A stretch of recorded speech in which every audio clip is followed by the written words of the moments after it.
So that was a GGR adventure. So this way, Jane, we're alongside Simon and Clara, and just behind you there we've got our rescue boat just over here, Derwent Sailing Squadron. We thanks guys, we had a little engine problem, and they came and picked us up, and we followed in Simon, who crossed the line into the bay at exactly hang on a sec, Jean, about 14 minutes ago. So so shake your hand, good to see you. A virtual shake. Yeah, exactly. You're on anchor, that's a good move, so save a bit of time. Yeah, I think so. Yes. So still working spaghetti. How do you feel now that you're here? It's a big relief to be here. Yeah. There were times over the last week that I said, why do we have to do these gates? Because every time we go around a gate we run into a massive high pressure system. Yes. And it will probably happen in the Atlantic as well. Well, we'll wait and see. We'll wait and see. Yeah, exactly. So yeah, that was pretty frustrating sitting out. So it's good to be here. Yeah. And it'll be good to get back underway again. There's still a bit more wind this afternoon. Yeah. So I'll make my escape. And very cool. So the boat looks good. No issues at all. No real issues. Yeah. I had plenty of time during my little stopover in the Great Bight, is it, or the Australian Bight? Yeah. To do a few things to hydrovane. I had a bit of work to do on that, which was quite interesting. Yeah. So I had to crawl in and rebolt the top mounting. In the transom. In the transom. Yeah. Inside the locker. Inside the locker. Uh-oh. And then get somebody to help hold a spanner on the outside. Yeah. Oh, that sounds like fun. Yeah, that was good. Glad you didn't get stuck in the locker. That could be embarrassing. Yeah. So that's all right. And because of course I had to take off all the watertight seal and everything and redo that. On the locker. In the locker. Oh, jeepers. So it was a big. I had to take the tiller off and all. So it was a good operation to do when I was parked. Absolutely. Yeah. Too true. So how are you feeling now? Like you're in terms of the context of the GGR, you're halfway now. You're sort of heading home. What's your impression? What are you your emotions? Looking forward to what? Yeah, well, looking forward, the big one is to get round the next Cape. Yeah. Which is 6,000 odd miles away. Yeah. So always a bit of trepidation going back down into the Southern Ocean, because it deserves respect. Yeah. Indian Ocean was interesting, not quite what I was expecting. Yeah. Not quite perhaps what it normally is. Yeah. So that's the big thing. Yeah. Obviously I was really chipper about 2 weeks ago when I thought I had a pretty good lead in the race in terms of the race. Yeah. But the ultimate objective is to get round and do the turn. But having found myself with a bit of a lead, naturally you kind of want to try and look after it. And now I've effectively lost it all, I think. Yeah. So that's a bit gutting. So start again, really. Yeah. Yeah. Keep it going. So at least I'll have a bit more company. I might, yeah. Not that I could do anything about it since I can't talk on the HF radio, but yeah. Have you solved the problem with the radio? Like, what's the status? Are you getting weather reports or anything? I can get. There's never been a problem with reception. Yeah. The one I need to talk to you on the sort of admin side is the one I can't get is the specific GGR one, because he's doing a watching brief, so I have to call in to get the report. He doesn't actually transmit the report over the frequencies that have been given. Yeah. So I think there's possibly a plan in place, but that meant that I haven't been able to use that service, which has put me a bit of disadvantage. I'm not sure in the end of the day it would have made an awful lot of difference, but I haven't had the benefit of that information. Yeah. We can sort that out, because the frequencies and channels, I thought he was actually just doing random broadcasts. What happened is, that's what I've been communicating back to the guys, but the trouble is when we communicate on YB, it's a 24-hour process, because and they haven't really understood the issue. So we can explain it again better, but we can do that after. That's easy. because you shouldn't. He's just doing weather forecast like any other broadcasting station. Yeah, That's which what is it's supposed to be. fantastic. Yeah. But I mean, when you listen in on the frequencies we were given, the first time there was nothing, because actually what he's doing is listening out on a watching brief. The second time, I think because he'd been prompted, he said, "Anybody, I'm here, call me." Yeah. But of course I can't call him because I've got no transmission. Yeah. And Cool. I can't sort the transmission. So. Part of the challenge. That's cool. Yeah. And so what's happening with sales? Your sales look unbelievable. Your sales, the shape looks fantastic. They are great sales. Yeah, it's amazing. They are fantastic sales. Yeah. And I've abused them because the one that you haven't seen, the light weather Genoa, I had to use that for over half of the first leg when I couldn't use the furling Genoa, and I was using that in far too heavy winds that it shouldn't. And I've had to do a couple of repairs on it because it's a light weather sail. But all the other sails are great. I've had to do a couple of repairs on spinnakers, largely because they're just when they're flogging, they're catching, and I pulled the leech line out on the symmetric S4, so I had to do a repair on that. But everything.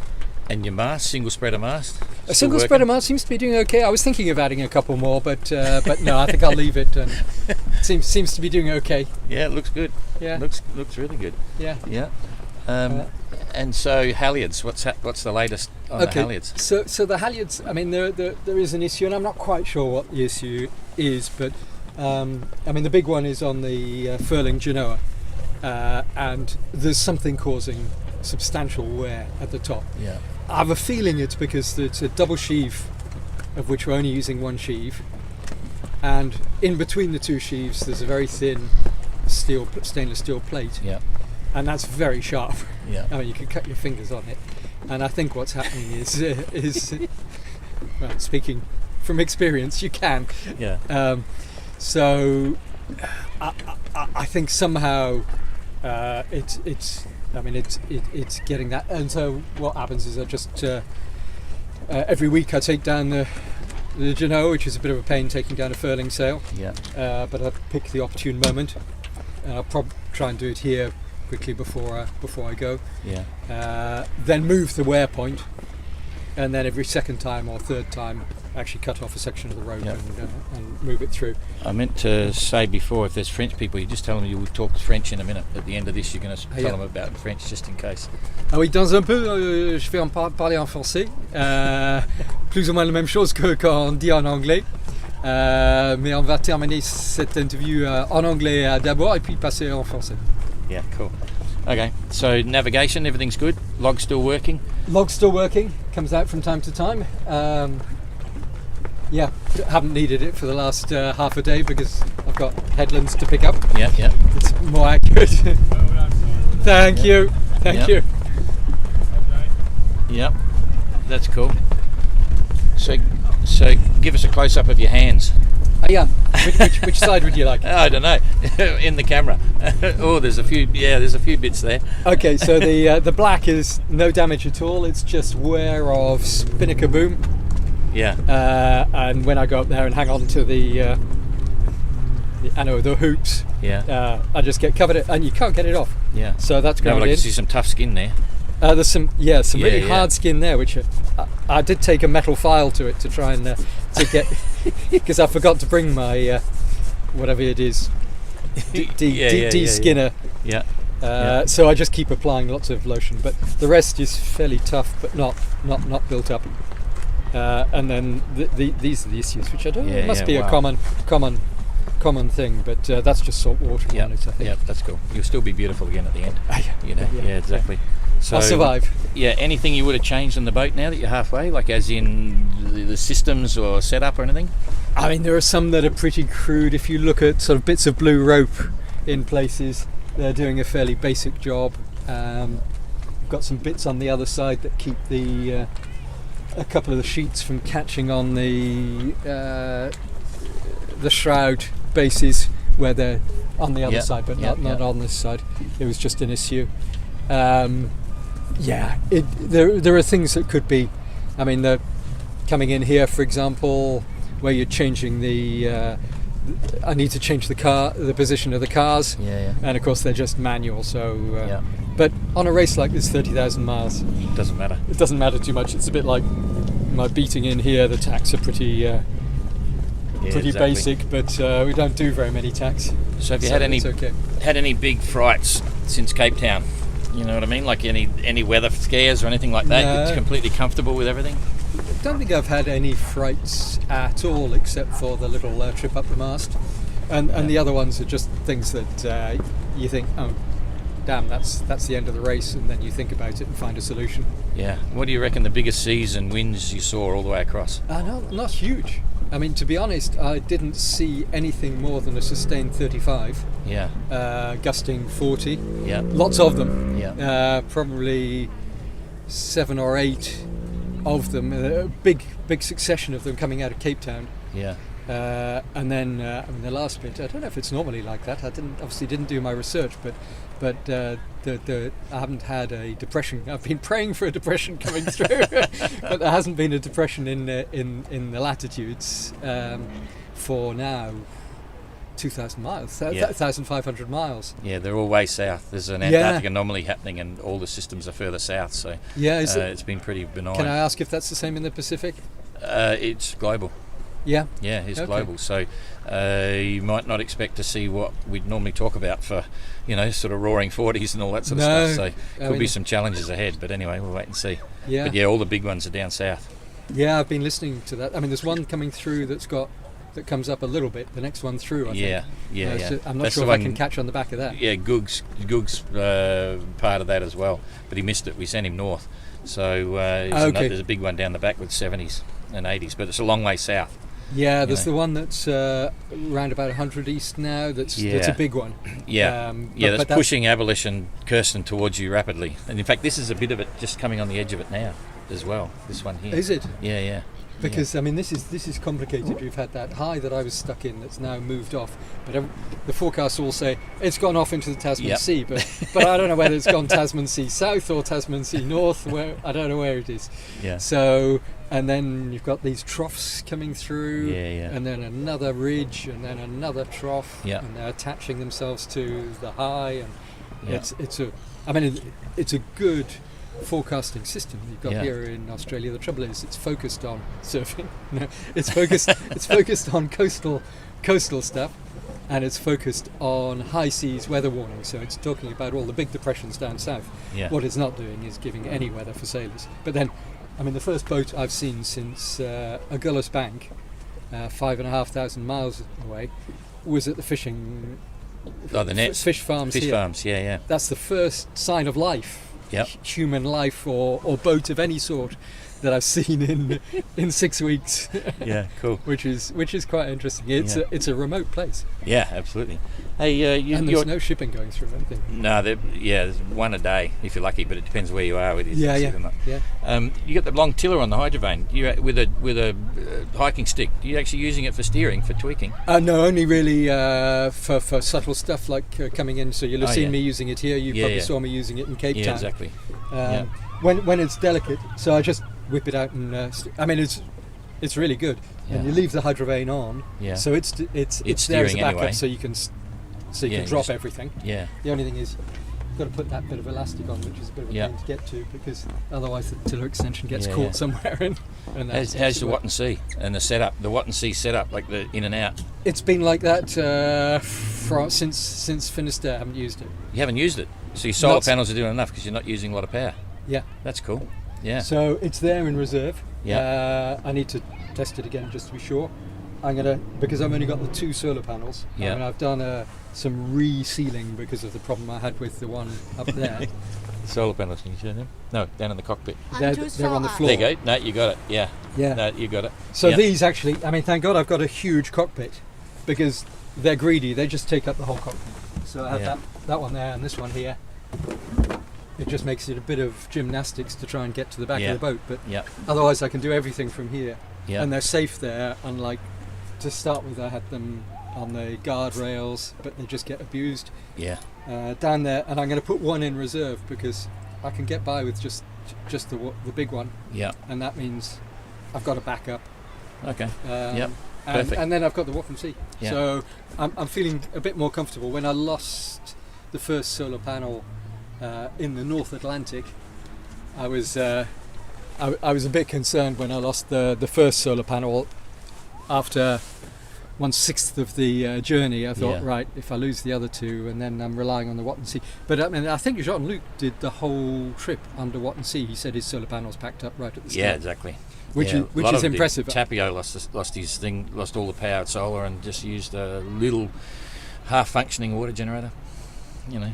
Okay. Yeah. In the last one, in the 2018. Wow. Yeah. Yeah. So, Okay. I mean, I'm slightly nervous about that because I've mounted the Watton Sea a little bit too close to the hydrovane radar. Yeah. And so there is a potential for a bit of conflict. But I've got That's cool. So how's your French? Do you want to get comfortable and start telling all your French fans what's going on? Yeah. Okay. Come a bit closer. We'll sit down till you get to whatever. Bon, là, je suis super content. Je suis super content d'arriver à Hobart, il faut dire. Après la dernière semaine où j'ai resté coincé par cette boule de haute pression qui n'est pas tout à fait normale. J'étais là coincé dans les Roaring Forties sans vent du tout. Et bon, j'écoutais, j'entendais les autres, les concurrents qui arrivaient derrière avec la dernière dépression, mais je ne pouvais pas bouger. Et bon, je me demandais si j'ai pu faire quelque chose d'autre, mais je crois que la boule de haute pression était tellement large que même si je savais que c'était là, je n'aurais pas pu passer à côté. Bon, c'est super d'être ici. Il me reste encore à peu près 1 heure et puis je vais repartir. Et pour le deuxième partie, le parcours est moitié fait, mais c'est super bien de voir Don et Jane et toute l'équipe et des amis qui sont venus me voir. C'est super sympa. Ils étaient là au départ, ils sont venus aussi ici, comme ils habitent pas trop loin à Sydney. Bon, là, c'est relativement calme ici. Le calme, j'en ai marre. J'ai eu assez de calme. J'attends un peu du vent. Je vais descendre au sud un peu pour essayer de trouver quelque chose. Mais il semble que tous les systèmes habituels passent vraiment au sud dans les 60 et 50 et quelques degrés de latitude. Et ça risque d'être un peu près pareil dans le Pacifique. Mais c'est comme ça. Bon, à part ça, le bateau va bien. J'ai eu 2 jours coincés, comme j'ai déjà dit, pour faire quelques travaux sur le bateau. J'avais un petit problème du montage du hydrovane parce que c'était tellement compliqué à faire l'installation à l'intérieur du cloison sur le tableau arrière au début. Et puis il y avait un grande plaque de alu à l'intérieur et ça n'a pas mis très bien sur le tableau arrière, et avec ce qu'on a passé dans l'Atlantique et puis dans l'Indienne, ça a bougé un peu. Je ne crois pas que les écrous ont dévissé, c'est plutôt le fait que la plaque a décollé le Sikaflex et puis ça a repositionné la plaque. Mais pour essayer d'entrer dedans et puis de reboulonner, c'était pas trop le joie. Je me demandais si j'arrivais à sortir après. Mais là c'est fait, et en plus le système que j'ai fait avec le corde derrière, ça c'est super costaud aussi, ça éviterait que ça repasse. À part ça, tout va très bien sur le bateau. Le problème que j'avais avec les drisses à Cape Town, ou bien avant Cape Town, sur le pôle Noir, ou juste après le pôle Noir, ça n'existe plus. Bon, le problème est toujours là, mais ce qui se passe, c'est qu'il faut que je descende le Genoa de l'enrouleur et contrôle le drisse toutes les semaines, et puis couper un morceau de drisse et puis repartir. Bon, c'est un peu... C'est un boulot qui n'est pas très facile quand il y a beaucoup de houle, mais il faut mieux ça que pas de Genoa, c'est sûr. À part ça, tout vraiment marche bien sur le bateau. Quelques soucis de moteur parce que j'ai pris de l'eau dans la cuve. Je crois que c'est arrivé par le système d'aspiration, la ventilation. Et là, maintenant j'ai coupé le câble, remonté à l'intérieur parce que c'est pas la peine de l'avoir à l'extérieur. Et j'ai aussi fait un peu d'étanchéité sur la zone de remplissage aussi. Donc j'espère que ça c'est fini. Et maintenant c'est le problème que j'ai, c'est que le problème d'ignition, la clé de démarrage, il est un peu coincé. Et j'ai pas trop envie de faire ça. C'est un peu pour ça que je suis actuellement sur ancre plutôt que sur un bouée qui était mis exprès pour nous. Mais le moteur, on n'a pas besoin. C'est une course à voile. Et les voiles marchent super bien. Merci à One Sails à Lowestoft en Angleterre parce qu'ils ont fait un super boulot sur les voiles. Je les abuse fréquemment, mais quelques petites réparations et ils marchent toujours bien. Ils sont en bon état. Et bon, à part ça, je suis beaucoup mieux en forme, en beaucoup meilleure forme qu'il y a 3 jours. C'est la seule fois que j'étais vraiment un peu déçu avec le parcours. Mais là, je suis assez content d'être ici et puis de pouvoir repartir. Et j'espère de terminer la course. C'est la première chose. Et maintenant, effectivement, je crois qu'on recommence à zéro parce que je crois que Kirsten a été attendue pas beaucoup derrière moi. Et puis elle a quelques heures d'avantage après le sauvetage du tapio. Félicitations à Kirsten pour ça parce que c'était vraiment... il fallait le faire.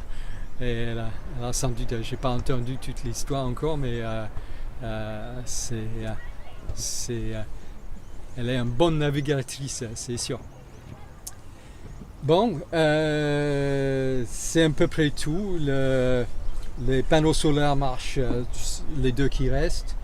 Le Wattensea, je garde en cas où, parce que j'ai pas trop besoin. Et puis, ça me retarde un peu quand je mette. Et c'est plus facile avec les panneaux solaires. Comme j'ai un cockpit assez grand, il y a la place pour eux. Bon, c'est bon pour moi, effectivement.